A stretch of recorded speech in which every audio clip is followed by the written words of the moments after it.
All right, here we are, first week of March, and things are looking good. How you feeling?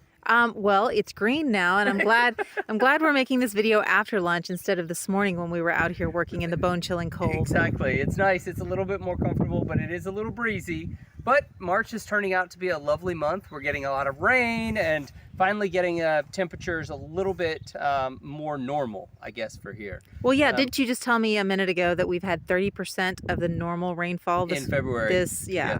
So it's been dry. So we're getting rain, but of course the wind has picked up because that's the day, yet another day we were trying to put the plastic on the greenhouse. So basically we need a day that is warm and not windy and not rainy. And so we haven't had one of those. We haven't had one of those yet. No. So anyway, the structure's still there. We're still ready, but it's not a big deal because we're not going to put tomatoes in the ground until later this month. So hopefully we get a day we can put those on. But everything is set up. I can't remember if last month did we talk about putting the comfrey and everything in? I can't remember, so if you've heard this before, you can fast forward. Exactly. So we have comfrey that is planted in a variety of places. I'm going to use that as a chop and drop crop. So you just basically, the leaves grow really big and quickly, so I can drop them down and they become a nice mulch on top and break down slowly. So that's kind of the goal. There's rhubarb here. We actually have 4 rhubarb plants. This one is the only one that looks decent. All the others I'm waiting. So it's more of like, I planted it and I'm hopeful. So we'll see what happens. And then on this side, we've got the new pea trellis that we got up this morning. I've just started putting the strings across. But of course the peas have not grown up any distance, so it's not really a huge concern. But I love that you got the bamboo from our yard. From our yard. So we made the pea trellis out of the bamboo. So cut those down and got them installed. And then I can't remember as well, we've got the asparagus bed is all completely ready to go. So it is planted. Which we spent hours and hours digging out and planting and doing, yes. Every time I watch these Monty Don shows, you know, I see him and he's digging and he does all this digging and it makes it look like it's nothing. I have more and more respect for him because digging is hard. I'm pretty sure that the reason you had me help with that, the main reason. You know what the main reason is? So you could buy a tractor. Exactly. Now you don't have to talk me into it. Because that's a tractor problem. That is a tractor problem. So if we had a tractor, when we get our tractor, the next time we have to do this, we're ready. So in this area, the next thing we'll be doing this month is getting ready for planting because March begins basically a lot of the planting. We put some carrots in already and peas have already gone in. But this area between the asparagus row and kind of the end of the garden here on the right, we're going to dig all that up and turn that into planting rows. So we're going to have 3 or 4 rows, so there'll be essentially 20 meters of potatoes, and the rest will probably be a variety of beans. We've got some yin yang beans, some pinto beans, and some, I don't even know what they're called, red and white beans that are local to here. So we're going to go pick those up at the market tomorrow and hopefully start putting them in the ground early April. So planting is here. We have begun. Oh shit, mountain. Yes, it is sprouting. It is growing. So we're growing our own grass, baby. It feels like you're trying to turn this into some kind of art sculpture or something. Well, you would think. So yeah, this is the big pile of manure that we had delivered several months ago and has been slowly breaking down. We're using that as the compost. I know it should be more broken down. I understand that completely. But one of the things that we learned when we moved here in a homestead is that all our time is spent basically lifting stuff, moving stuff, or in some ways needing to dig something. Dig something out, dig something up, dig a hole, whatever. That is really hard on the body, as my shoulder and elbows all can attest now. And so Tuesday, I had told my neighbor I was looking for a tractor, and of course, he knows a guy.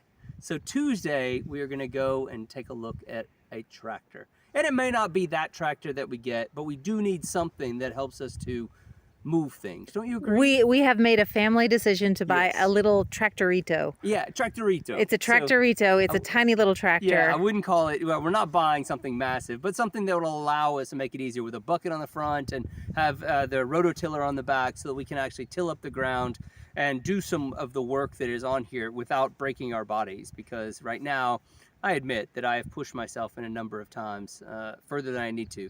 Plus, I can move shit mountain. And It's won't very that be great? exciting. Won't that be great? Yeah, so I can actually combine it with some of the other compost that we have, as well as turn it over and move it, because I want to take a lot of this and put it into the area we're going to rototill with the tractor and prepare all those rows.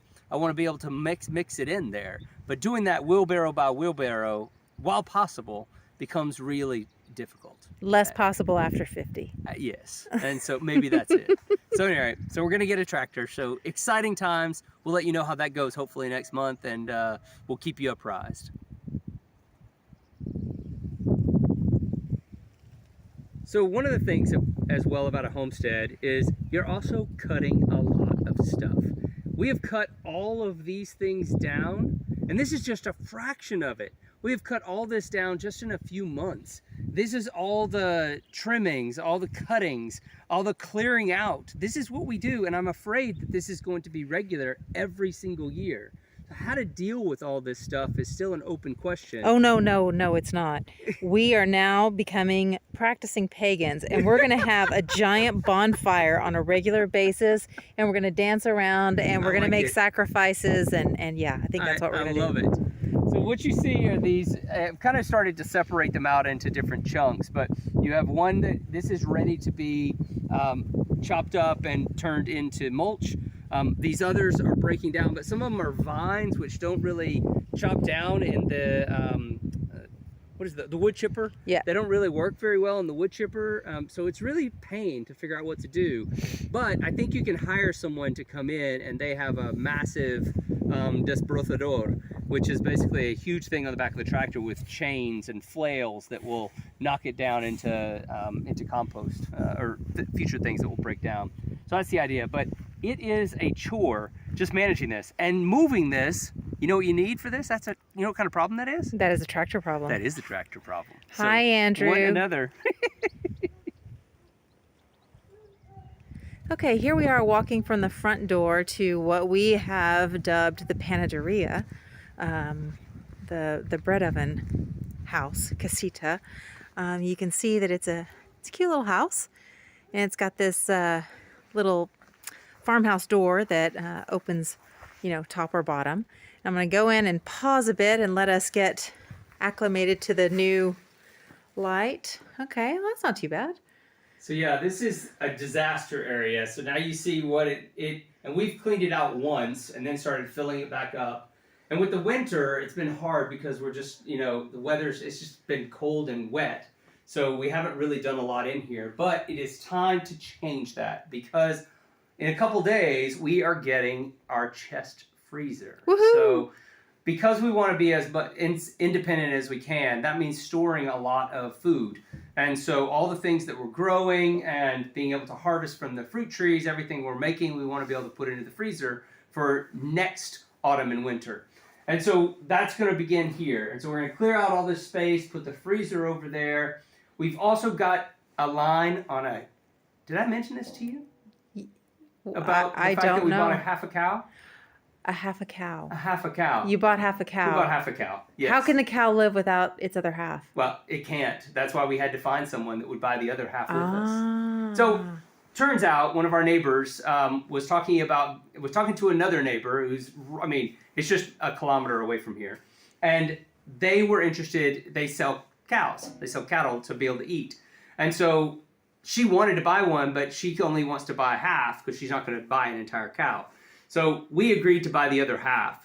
So essentially in like 9 months, 12 months, whenever that baby is born and gets to the right age, we are going to be the proud owners of like 50 or 60 kilos of meat. So we need a freezer. So we need a freezer. So I'm glad that we have that coming on Monday. On Monday. And we'll put that here. This is going to be a project starting probably this month. Clearing this up, cleaning it up. This used to be in the kitchen. So these benches used to be in the kitchen. Really fantastic place where we want to use this more as like an outdoor kitchen. So we have this old stove and that we'll use primarily for canning. This will be used for canning, for entertaining during the summer, as well as this is a working bread oven. So you may not be able to see it very well, but it is a working bread oven, and we want to be able to, we don't need to do anything to it. other than just get going, get started with it. So that's a project as well for the next 2 months, is to start baking in it. We've got a whole list of things from empanadas to pizzas to breads that we want to make inside of the bread oven. So that is going to be great. And the other thing is, we talked to a carpenter this morning who's going to do some work for us, we think, in the kitchen. And I'd like to reuse some of the stuff that's not going to stay in the kitchen and bring that out here and use it as in the kitchen setup that we're gonna have, like the sink and the faucet and maybe even some of the cabinets. That's a great idea. Yeah, so we can have all that out here. So it is an outdoor kitchen that is functional, and we can just fire up and use rather than bringing everybody and everything inside. Yeah, because there are going to be days, especially when you're cooking big things or you're canning and all that, you really don't want to disrupt your house. You want to just, Well, this will be nice space. It would just be a good space, especially if we can add a sink and everything, which shouldn't be hard. We have all the water we need, so. And when it's not so cold, you can actually sit out here and enjoy it. That's the idea.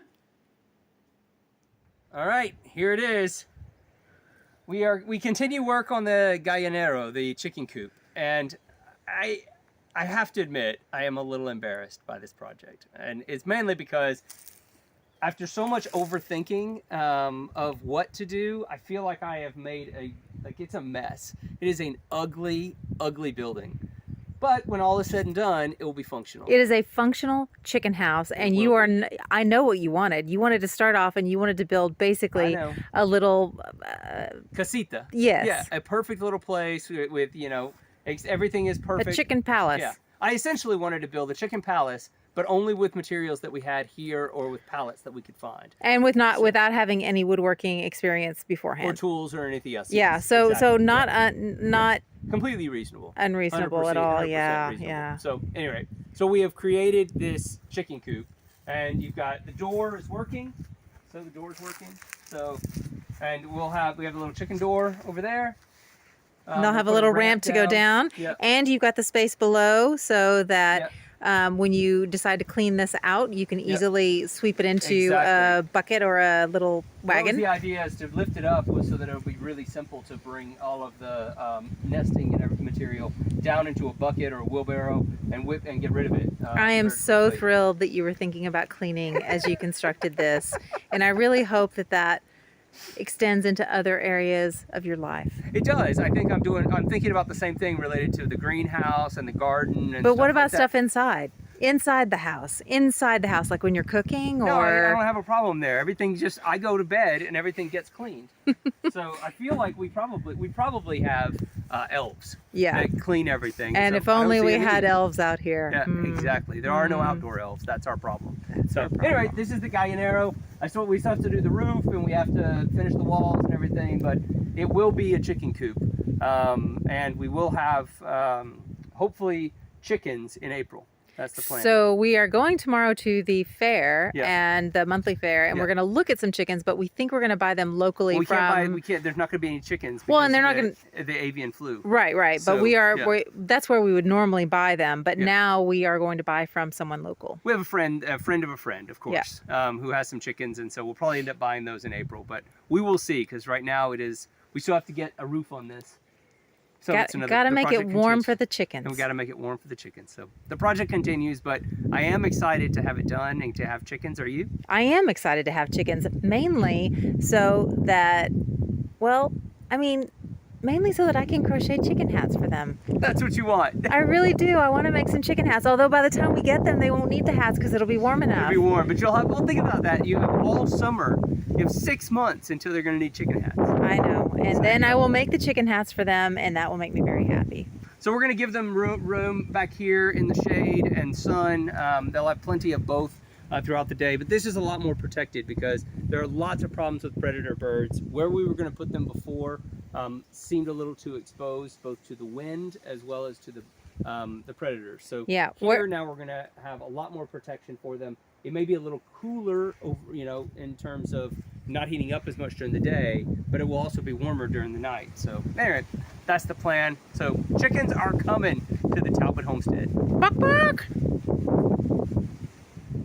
And now we are in the orchard across the street, and you can see that we are starting to get spring blooms, which makes me very excited. Woo, big gust of wind, fir. This tree is gorgeous. I don't know how old it is, but wow. tree. I think you're right. Yeah. But yeah, it's so nice to be able to look out, and it goes right up over the entrance gate, which I think is really, really cute. But yeah, I love this tree. I love looking out. It's like, no matter how cold it is right now, if you look out and you see this tree and you see the blooms on it, you know that spring is coming. So this is the orchard. So we do have several plum trees. We think they're plums.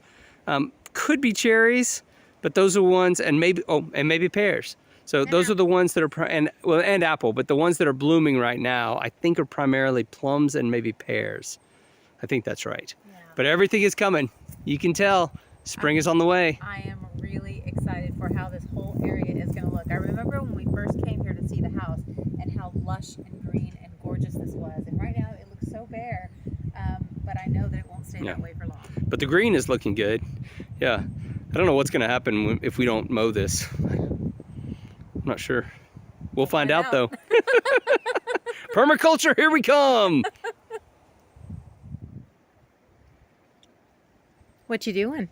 I'm looking for sprouts. Sprouts I'm of? looking for sprouts. Sprouts of? We have kale and spinach and a couple of different flowers. Oh, there's something green. Are you sure it's not a weed? It could be a weed. It could be a weed. Now But either way, this is new bed is our kitchen garden. So one of the kitchen gardens. So right there's the house. You Yeah, can so- see, nice and convenient. So the things that we will use often, so kale and lettuce and spinach, those will be in this bed. So and then I think I also put 1 or 2 flowers to bring in some pollinators, and then obviously up there we've got all of our herbs that'll go in. So the cilantro bed, which is this big trough here. I've already put some chives in, and a variety of other things that'll go in over the course of the next 6 weeks. So that way you can just walk out, grab the things that we're going to be using on almost a weekly basis, if not a daily basis, and have them available to us. But this is the first one, and so I'm waiting. Next month, you'll hopefully see green. Fingers crossed.